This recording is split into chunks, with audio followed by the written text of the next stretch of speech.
A loja funcionava super bem quando a gente estava lá, aqueles 2 ou 3 dias. Só que o que acontecia quando a gente não estava mais? Caía o desempenho. O desempenho caía. Por quê? Porque a gente tinha uma cultura tão grande de que o olho do dono engorda o boi, que quando a gente não estava lá, não tinha como a loja funcionar sozinha. Essa trajetória toda que foi feita desse jeito, que hoje a gente pensa às vezes que podia ter sido diferente, nos trouxe até aqui. De uma maneira ou outra, foi ela que forjou a gente de uma forma mais antifrágil, vamos dizer assim, né? Onde a gente, com essas porradas que levou, aprendeu a criar maneiras de ser mais produtivo, de dar mais retorno, e isso gerou também um método que a gente ensina dentro dos nossos treinamentos. Querendo ou não, ter passado por toda essa experiência, criou a casca grossa para poder levar para frente as ideias que a gente leva hoje. Quando o Eduardo saiu lá da nossa empresa, né, da empresa da família, e foi fazer o negócio dele, a gente perdeu uma grande força de trabalho lá, mas a gente teve que pegar e assumir a bronca de tocar outros projetos, porque a gente tinha que continuar levando o negócio em frente. E aí foi um aprendizado valioso, porque assim, o Eduardo ele foi fazer então a estrutura dele lá em Bento, que a gente tinha algumas lojas lá, ele ficou com aquelas filiais. E aí eu lembro que na época a gente tinha algumas filiais aqui em Caxias e tinha em Novo Hamburgo também, que era outra cidade aqui do Rio Grande do Sul, que a gente tinha lojas, né? E eu viajava toda santa semana, saía aqui de Caxias, levantava 5 horas da manhã, ajeitava as coisas e tal, 5h45, a gente saía aqui de Caxias do Sul, toda semana, e ficava às vezes lá 2 ou 3 dias lá. Pra quê? Porque a gente ia até a loja para poder fazer a rotina administrativa da loja e tocar aquele negócio lá. E lá a gente teve um grande aprendizado. Nada melhor do que tu botar a mão na massa, a água batendo na bunda para tu aprender a ter humildade. Porque a gente foi lá e disse, não, a gente faz. E botou a mão na massa e eu também na época disse, não, beleza, vou assumir essa bronca aqui, vamos fazer, abrir esse monte de filiais e tal. Só que chegou um ponto que, por eu não ter uma capacidade desenvolvida na época de delegar funções... Nesse ponto a empresa tinha 100 funcionários, a empresa chegou a 100 funcionários, nunca me esqueço, no momento que a gente chegou a 100 funcionários, a gente tinha 6 lojas e tinha um laboratório... 3 cidades, né? E o laboratório... E mais um laboratório com fábrica de moldura e fábrica de álbum, no mesmo lugar. É isso aí. Essa época do 100 era um pouquinho antes do Duda sair, ainda estava lá na loja. Aí depois que saiu, aí ficou com os funcionários de Bento, né? E a gente fez a dissolução do laboratório profissional, ficou só com a parte de fotografia de estúdio. E aí eu lembro que a gente ia então e tocava. E eu na época, falta de habilidade em delegar tarefas, porque eu achava assim, eu tinha muito aquela visão assim, o olho do dono engorda o boi.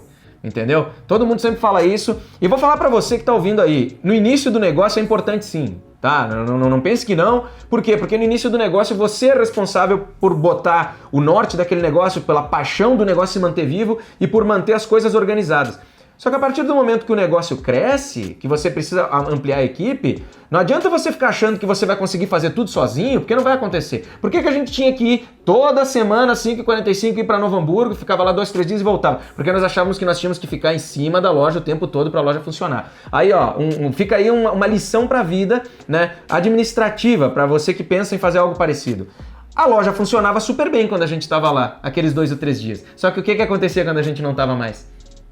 Caía o desempenho. O desempenho caía. Por quê? Porque a gente tinha uma cultura tão grande de que o olho do dono engorda o boi, que quando a gente não estava lá, não tinha como a loja funcionar sozinha. Por quê? Não tinha métrica, não tinha um responsável que a gente delegasse para ele algo que fizesse sentido, uma meta que motivasse ele, que ele tivesse autonomia para fazer alguma coisa. A gente até tinha uma subgerente. Olha só. Subgerente, tu deixa uma subgerente, tu tira até na autoridade da função dela, tu tira a autoridade, sabe, que ficava de responsável da loja. E aí, óbvio que a loja não tinha como avançar. Por quê? Porque a gente ficava com o controle todo na mão aqui e só funcionava quando estava lá. Então isso foi uma lição muito grande também dessa questão de querer expandir, de ter que administrar equipes muito grandes. Pra mim, na época, eu lembro que foi doloroso. Porque eu tive que admitir que eu não tinha a capacidade de gerir todos os negócios da maneira como eu achava que era. Porque eu estava equivocado, eu era muito moleque, levava pro pai e pra mãe assim, umas ideias de não, ó, tem que ser assim porque eu vi lá na faculdade que tem que ser. E aí é uma coisa que fica também muito clara para todo mundo, que eu gostaria de deixar, se puder deixar um conselho.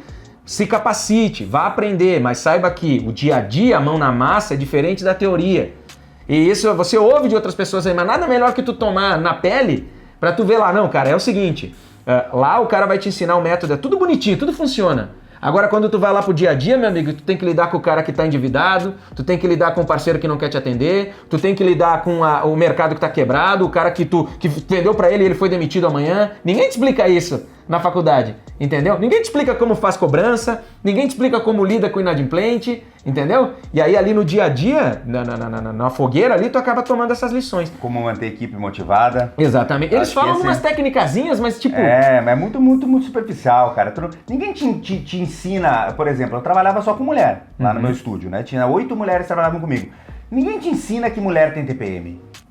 Ninguém te ensina que tem que lidar com mulher com TPM, que tem que saber entender... Que você tem que, pelo menos um elogio você tem que fazer pra essa mulher por dia, cara, pra que ela fique motivada. Você tá entendendo? Tem diferenças hormonais, né? Exato, tem uma série de coisas que ninguém te ensina. E eu acho que esse foi o maior aprendizado que eu tive da minha loja, quando eu quebrei a minha loja lá e que eu abri o meu estúdio, foi exatamente isso que eu fiz. Eu quebrei uma loja e abri um estúdio, né? Fechou uma loja. Exatamente. Fechei uma loja e abri um estúdio de grife. Um estúdio, vamos usar um termo aí, estúdio gourmet, vai. Premium. Premium, vai. E o que eu aprendi ali foi a importância de ter pessoas boas, né? Remunerar bem essas pessoas. E principalmente, né? Se importar com o desenvolvimento daquelas pessoas. Até hoje, todas as pessoas que trabalharam comigo no meu estúdio, depois que eu fechei o Estúdio 7, que eu abri o Eduardo Vanassi Fotografia, todas elas, se eu ligar para elas amanhã e dizer que eu preciso de qualquer trabalho, que eu preciso que vá iluminar comigo, que vá fotografar e tal, eles nem pedem quanto eu vou pagar, cara. Se eles estiverem com a agenda vazia, eles vão. E eu vou te falar, eu tenho ex-namorada minha, que foi minha sócia, que vai se eu ligar, tenho absoluta certeza. E por quê? Porque a maneira com que eu me relacionei com as pessoas mudou completamente. Entendeu? A minha preocupação era com o desenvolvimento delas. Eu nunca tive problema nenhum em que alguém que trabalhasse comigo estivesse pensando em seguir a carreira dele, seguir a vida dele, fazer o negócio dele de fotógrafo. Tanto que a maior parte, olha, eu não vou dizer a maior parte, mas porque hoje mudou muito o mercado, né? Mas a gente tem na nossa região aqui, olha, eu arrisco dizer que uns 20% dos fotógrafos que tem por aí, todos trabalharam com a gente. Tem dezenas de estúdios que saíram das nossas empresas, porque a gente sempre teve essa política do desenvolvimento do outro. Por exemplo, se fosse para ele fazer algo que fosse melhor para ele, claro que a gente queria manter os talentos, a gente sempre trabalhou para manter os talentos dentro da loja, mas às vezes chegou momentos que eles diziam, olha, agora eu quero tentar sozinho. O cara é muito grande para a empresa, né? É isso aí, então a gente acabou tendo pessoas que saíram para montar os seus negócios, só que a gente sempre manteve a porta aberta. Tanto que algumas vezes aconteceu de pessoas saírem da empresa e voltarem depois para a empresa. Então a gente tinha essa política de, sabe, é uma pessoa boa, uma pessoa que trabalha legal e tal. Ela tentou, não conseguiu, não funcionou por alguma razão dela. Então era uma pessoa que trabalhava bem, voltou para a empresa e trabalhou lá de novo. Então isso são lições que só o dia a dia te dá.